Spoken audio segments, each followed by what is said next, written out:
Gold, trusted gold buyers. మీరు తాకట్టు పెట్టిన బంగారాన్ని విడిపించి ఈ రోజు ఉన్న మార్కెట్ ధరకు కొనబడను.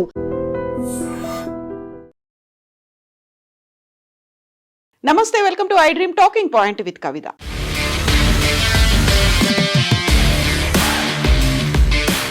గత ఏడాది బంగ్లాదేశ్లో జరిగినటువంటి అల్లర్ల కేసులో ఢాకాలో ఉన్నటువంటి ఇంటర్నేషనల్ క్రైమ్స్ ట్రిబ్యునల్ సంచలనమైనటువంటి తీర్పును వెల్లడించింది. ఈ అల్లర్లకు అందులోనూ 1400 మంది మరణాలకి 24,000 మంది గాయపడ్డానికి ప్రధానమైనటువంటి కారణం షేక్ హసీనానే అంటూ తీర్పునిచ్చింది.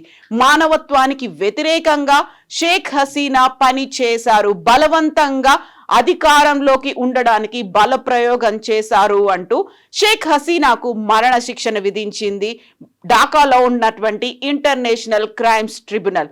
కేవలం మాజీ ప్రధాని షేక్ హసీనాకు మాత్రమే కాదు, ఆమె హయాంలో హోంమంత్రిగా పనిచేసినటువంటి మినిస్టర్తో పాటుగా ఆ కాలంలో పోలీస్ ఆఫీసర్గా ఉన్నటువంటి వ్యక్తులకు కూడా ఇందులో దోషులుగా చేసింది. అందులోనూ ప్రధానంగా అక్కడ రిజర్వేషన్లకు వ్యతిరేకంగా నిరసనలో దిగినటువంటి ఆందోళనకారుల మీద ఆర్మీని ప్రయోగించారు, వారి మీద మారణాయుధాలని ప్రయోగించారు, అందులోనూ ఆర్మీని ఉపయోగించారు అనేటువంటి తీవ్రమైనటువంటి అభిశంసనం చేసింది, అభియోగాలను నమోదు చేసింది. ఈ నేపథ్యంలోనే షేక్ హసీనా అప్పుడు జరిగినటువంటి అల్లర్ల నేపథ్యంలో పారిపోయి భారతదేశానికి వచ్చారు. ఇక్కడే తను ఒక షెల్టర్ తీసుకొని ఉంటున్నారు. భారతదేశం కూడా రక్షణను కల్పించింది. సో 1.5 years తర్వాత వచ్చినటువంటి ఈ జడ్జిమెంట్లో, ఈ తీర్పులో ఆలస్యం కనుక జరిగితే క్షమించాలి అంటూ ఢాకాలో ఉన్నటువంటి ఇంటర్నేషనల్ క్రైమ్స్ ట్రిబ్యునల్ క్షమాపణలు కూడా కోరింది. అందులోనూ అక్కడ గతంలో హోంమంత్రిగా పనిచేసినటువంటి అసదుజ్జమాన్ ఖాన్ కూడా మరణశిక్షను విధించింది. ఆ తర్వాత మాజీ పోలీస్ చీఫ్ చౌదరి అబ్దుల్లాకి 5 ఏళ్ల పాటు జైలు శిక్షను కూడా విధించింది. రిజర్వేషన్లకు వ్యతిరేకంగా దేశవ్యాప్తంగా అక్కడ ఆందోళనకారులు ఆందోళన చేశారు.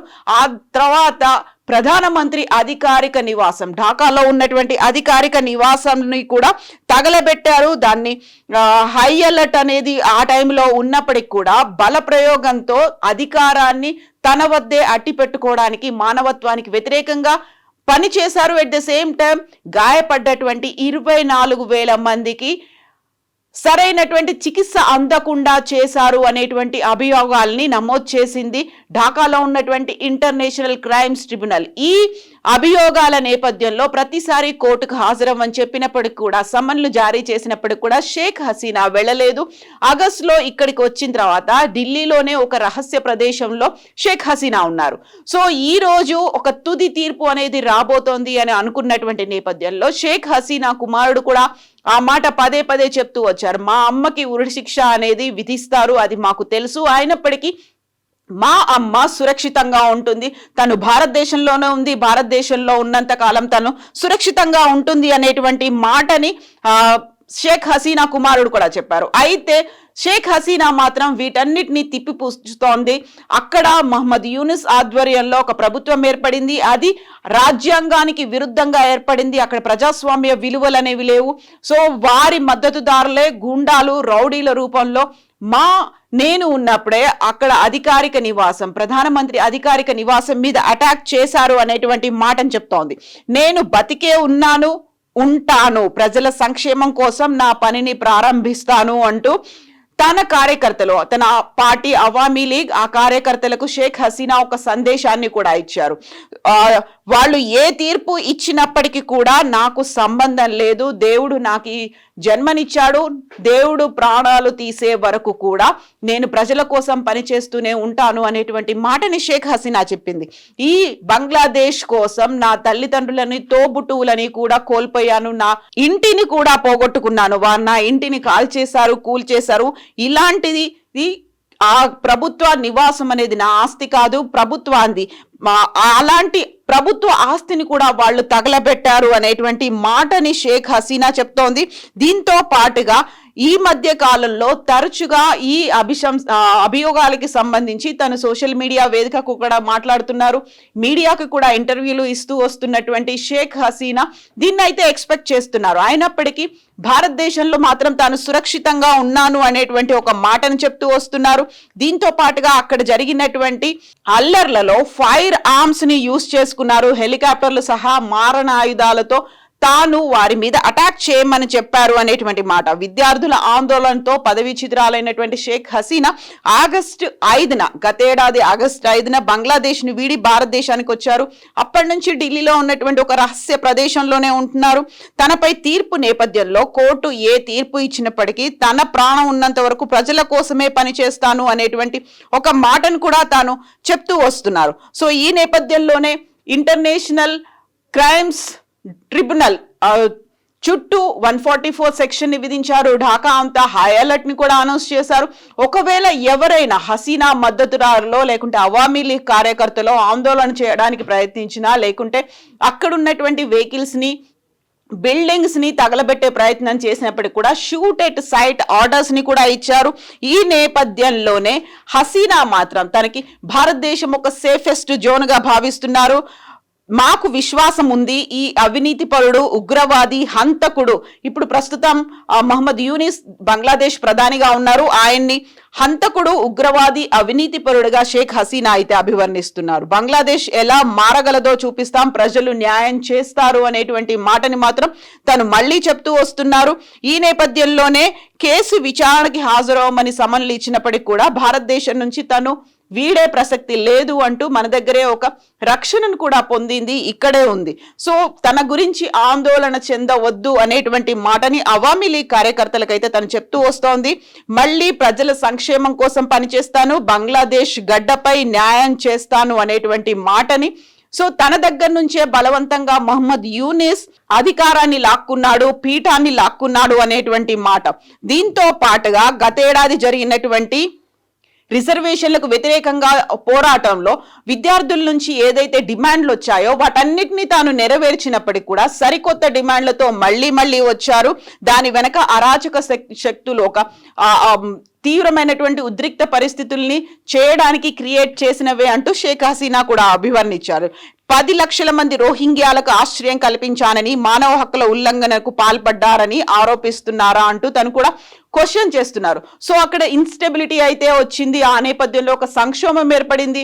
రిజర్వేషన్లకు వ్యతిరేకంగా దేశమంతా విద్యార్థులు ఆందోళన చేశారు, అల్లర్లు జరిగాయి. అక్కడ కంటికి కనిపించిందంతా ఎత్తుకెళ్ళిపోయారు, ఇంక్లూడింగ్ షేక్ హసీనా ధరించినటువంటి దుస్తుల దగ్గర నుంచి తను వాడినటువంటి వస్తువులు, తన బెడ్రూమ్ల దగ్గర నుంచి అన్నిటినీ దోచుకొని ఆ టైంలో ఆందోళనకారులు వెళ్లారు. అదే సమయంలో తను ప్రాణభయంతో భారతదేశానికి వచ్చారు. ఆ తర్వాత జరిగినటువంటి పరిస్థితులన్నిటినీ కూడా నియంతృత్వంగా లేకుంటే బంగ్లాదేశ్ రాజ్యాంగానికి వ్యతిరేకంగా చేస్తున్నట్టుగానే షేక్ హసీనా ఈ రోజు మాట్లాడారు, తీర్పు వచ్చిన తర్వాత కూడా.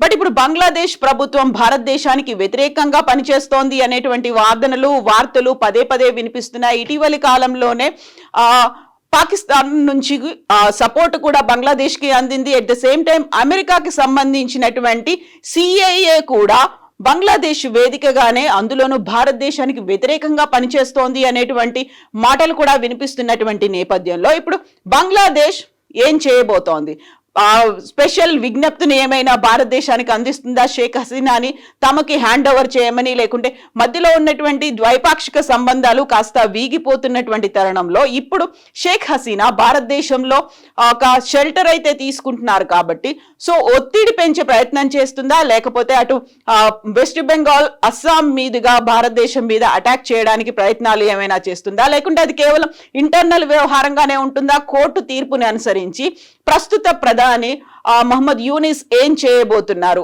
ప్రతినిధి బృందాన్ని పంపిస్తారా తమకి షేక్ హసీనాని హ్యాండ్ ఓవర్ చేయమని, లేకపోతే సిఐఏ అక్కడ సిఐఏ కోసం ఒక షెల్టర్ ని బంగ్లాదేశ్ ఏర్పాటు చేసింది, సిఐఏ అక్కడి నుంచి ఒక స్పెషల్ ఆపరేషన్ కూడా భారతదేశానికి వ్యతిరేకంగా చేస్తోంది అనేటువంటి మాట.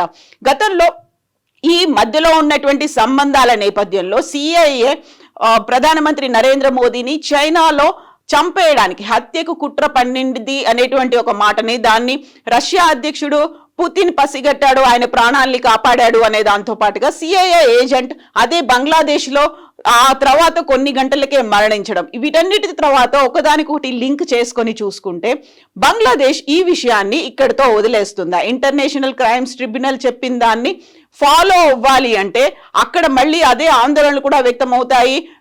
కోర్టు ఇచ్చినటువంటి తీర్పుని ఎందుకు ఫాలో అవ్వట్లేదు అనేటువంటి మాట కూడా వినిపిస్తుంది. కాబట్టి ఒత్తిడి తెచ్చే ప్రయత్నం చేస్తుందా? మరి భారతదేశం ఎలా స్పందించబోతోంది?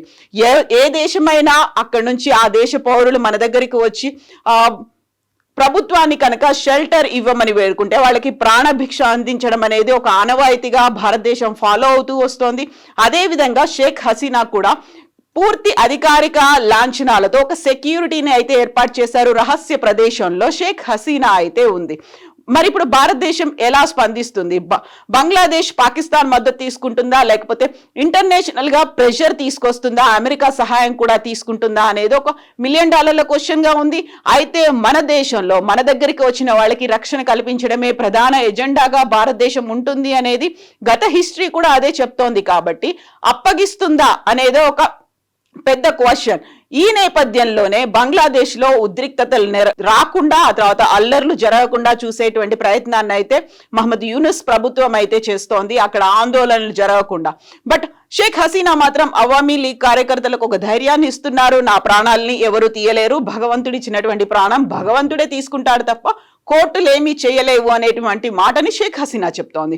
సో ఈ మొత్తం నేపథ్యంలో మళ్ళీ ద్వైపాక్షిక సంబంధాలు, లేకపోతే అక్కడి నుంచి ఉగ్రవాదులు కావచ్చు, లేకుంటే రోహింగ్యాలు కావచ్చు, వీళ్ళందరూ భారతదేశం మీద ఏం చేయబోతుంటారు, మళ్ళీ సరిహద్దుల్లో కూడా ఉద్రిక్తతలు చెలరేగుతాయా అనేటువంటి మాటలు వినిపిస్తున్నాయి.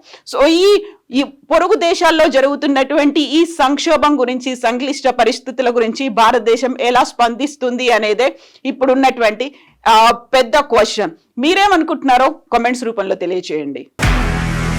నిజంగా ప్రస్తుతం ఉన్నటువంటి సమాజం దేనికి ప్రయారిటీ ఇస్తుంది?